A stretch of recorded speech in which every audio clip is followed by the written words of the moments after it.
Hello there, I'm StrawHatLucas, Captain of the Eternal Dawn, and welcome back to another episode of Rambling Addiction. Tonight we're going to be diving into Elbaf and all of my predictions for it, or how I'm feeling about it in general. A lot of spicy things to discuss, but first, obviously, gotta get this out of the way. Hit it, dastard. Rambling Addiction, yeah, you're hanging out with Lucas. Manga, animator, anything, alright, let's do this. Weekly is the basis, worst generation. Cooking up a feast while he's turning through the pages. Theories that he's making, from shonen to seinen. Locked in, analyzing, using observation.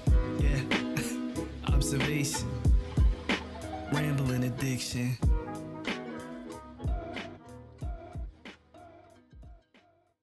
Okay guys, I'm not gonna lie, this episode may be shorter than the last two. You know, I went pretty extravagant with them. The last one was almost 40 minutes and the one before that was 40 something minutes. So yeah, I think I'm gonna keep it a little bit shorter this time. The first topic I want to talk about when it comes to Elbaf is the relationship between Usopp and Nami and how that will play a huge role in Usopp's character development throughout the entire arc. Something we've seen throughout the entire series of One Piece is that Usopp and Nami stick together. So much so that they've kind of developed this whole friendship trope that a lot of fans are excited to see play out in the live action. Like, I remember when the live action was about to come out, everyone was like, oh, the one thing I hope they keep is the best friendship between Usopp and Nami.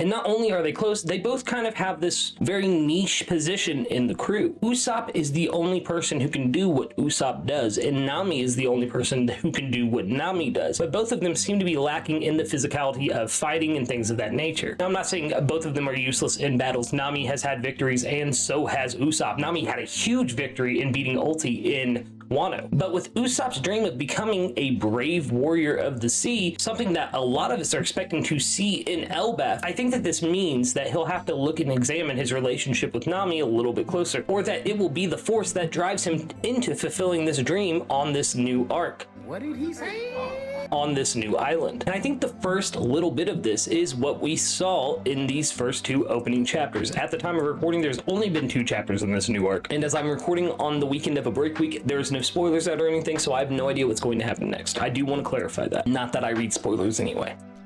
Yeah, something we saw in 1128 was that Nami saved Usopp, and not just like evaded the enemy and got him out. She full forced attacked the enemy and saved him from its clutches. I think with Usopp's mentality and how he has always been, he's a very pessimistic person, as we saw in Thriller Bark, that Usopp will come out of this thinking like, now Nami's stronger than me, like what's going on? And I think that that will cause this rift between the two of them, and maybe even some growth between the two of them. I think one of the best things that Oda could do within this Elbaf arc, and I'm gonna keep quoting like quotations Elbaf on this one because we do not know if that's actually Elbaf or not, but we'll get there. But I think that this has a chance to have some growth between the two of them. Usopp seeing himself as weaker than Nami now, it's more of a driving force to push him to become a brave warrior of the sea. And maybe in return, Nami seeing him strive and work even harder and harder and harder to achieve that dream will push her to also up her game. Not only that, but if Usopp gets some kind of upgrade, whether it be, you know, physically or a new weapon or something like that, I truly think that that means Nami will also receive an upgrade, which I know she just got Zeus in Wano, but I'm thinking a newer climate attack with the technology of the Elbaf weapons, especially as we're moving towards this final war that Oda has been hyping up. And a little bit of headcanon that myself, Grand Line Bound, and Kube of the Red Sea, both members of the Eternal Dawn, have together is that Usopp and Nami will be the 2 Straw Hats that learn how to use together Hakoku's sovereignty. Man, that is hard for me to say for some reason. I don't know why. If I'm being honest, it just makes complete sense to me. I really truly believe, and this is a prediction for Usopp himself, that he will be the one to lift Mjolnir, or a One Piece equivalent to Mjolnir, in this upcoming arc. And that will give him the semblance that he needs, that he is a brave warrior of the sea. Because let's be real, Usopp is a brave warrior of the sea. One trait that all brave warriors in fictions have is their trait of being afraid. It's not the fact that they are afraid, it's the fact that even though they are afraid, they still stand their ground and still face the fight that's ahead of them. Something we've seen from Usopp time and time again. That said, once he gets Mjolnir, I truly believe that because of the ties between between thunder and lightning with Thor and Mjolnir in general, and the ties between weather and Nami, it would make so much sense to have Usopp's attacks powered by Nami and them combo attacking together. Maybe after some potential turmoil between Usopp and Nami, they'll decide to not only become stronger, but to become stronger together and work as a tag team. Because separate, yes, they are formidable in your average fight, but together, they could potentially be an unstoppable force for Luffy, and even more worthy of that title of Yonko Commander. But let's be real, guys. Put Usopp and Nami solo against any of the other Yonko commanders we've seen in the series. Do you think they will win? Like, be real with me. I'm being dead ass. Comment down below if there's one Yonko commander that you think that one of them could solo by themselves. Yeah, I think Nami and Usopp joining forces is like, instead of being the weakling trio, they're now just, ooh, will Chopper get involved too? I just said weakling trio. Now I'm thinking, will Chopper get involved as well? Well, Chopper doesn't need to be strong. He's a doctor. He cares about taking care of people, not hurting people. That's his whole thing.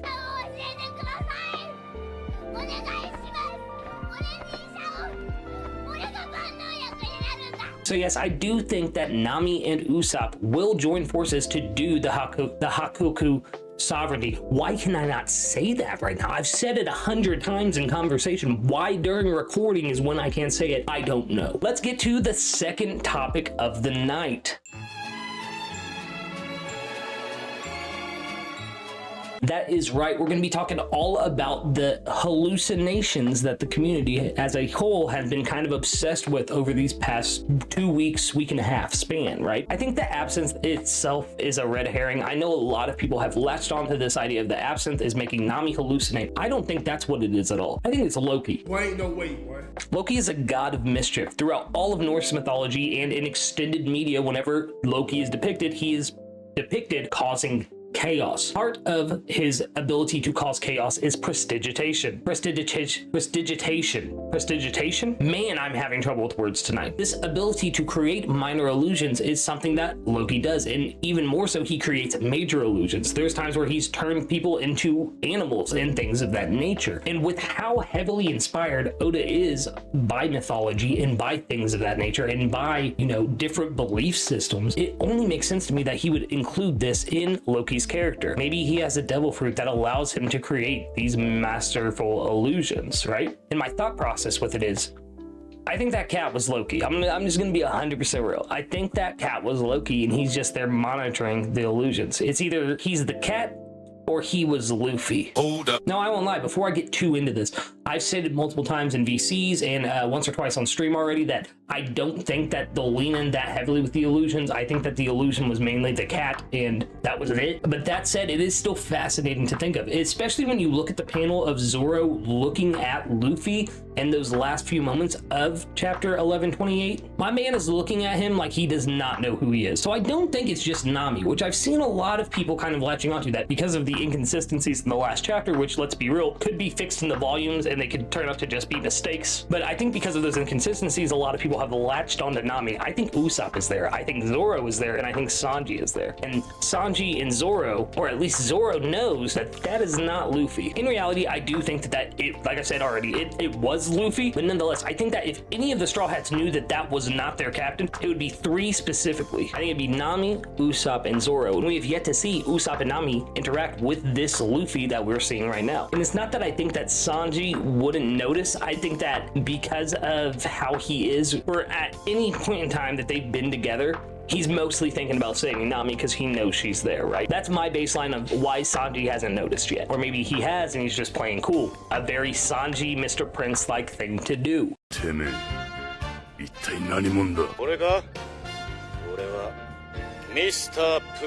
But this brings to question, what does Loki gain from casting these illusions, whether he be the cat or Luffy in this scenario? And I do need to clarify, I think the cat and the hedgehog were like most likely, like this is a castle that Loki built for his menagerie of pets, and like those are just two of his pets, and so was the ear god, the big bunny that Luffy, Zoro, and Sanji ate. So yeah, there's that. To get back on track, I think what Loki has to gain from this though is what we saw in the beginning of this chapter. The giants in the village straight said, we need to tell the sun god, because if the fires reach Yggdrasil, which we'll get to that next, that's the next topic. But yeah, they said that, you know, the fire gets to Yggdrasil, but the sun god line is what really intrigued me. Who are they referring to? Was it Luffy? Has Luffy been outside of this castle and met the townsfolk? Or is it somebody pretending to be the sun god?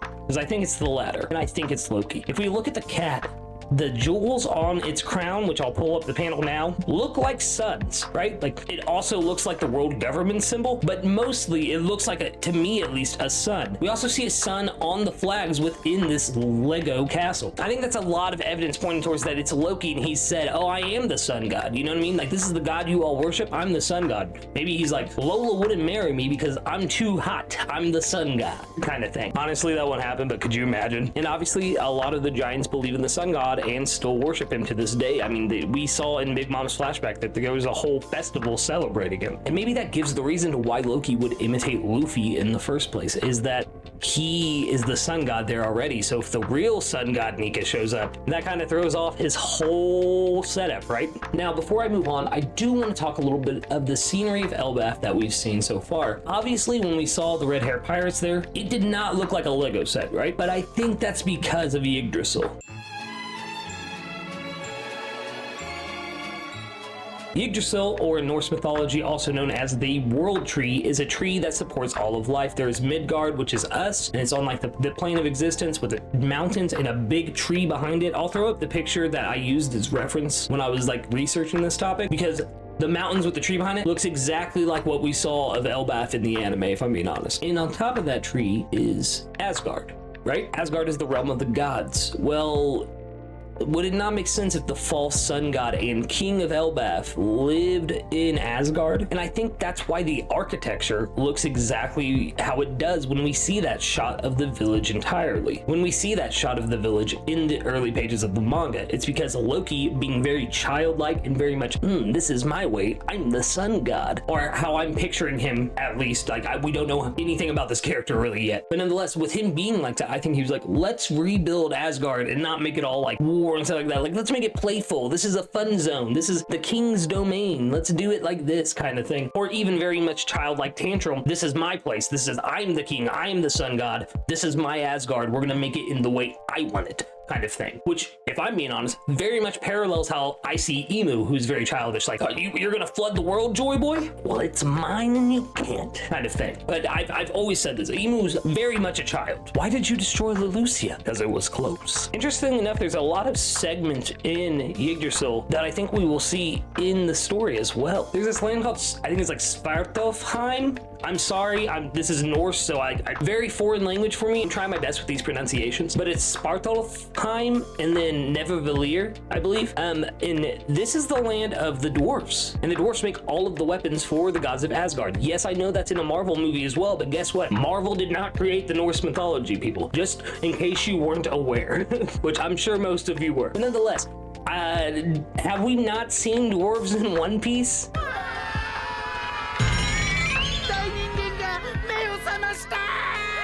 The Tontatas and giants are very similar. They're very naive people, right? They believe anything. Oimo and Kashi believe that Dory and Brogy had been captured by the Marines. All because the Marines were like, yeah, we did that. The Tontatas were free labor because of lies told by Doflamingo. So very, very gullible creatures. And I could see them having a very good relationship, if I'm honest. Like, I would love to see actually some like Hydrud and Leo stuff, especially as the Grand Fleet. Anyway, I'm getting off top. I think that the dwarves creating the giants' weapons would just be so good because like maybe their small hands are perfect for metalcraft, because they could actually see exactly how smooth the blade is and how sharp it is because their eyes are at the level of it. And I had this thought the other day and I've not been able to stop thinking about it, and every time I do it makes me smile because I just picture like a bunch of Tontatas being like, your war axe is done, Usolen. And something about that just makes me so happy. Like, what if the Tontatas of Elbaf are in contact with the Tontatas of Dressrosa now that the Tontatas of Dressrosa aren't in prison and they've spread the legend of Usoland? Please, Oda, give it to me. Pause.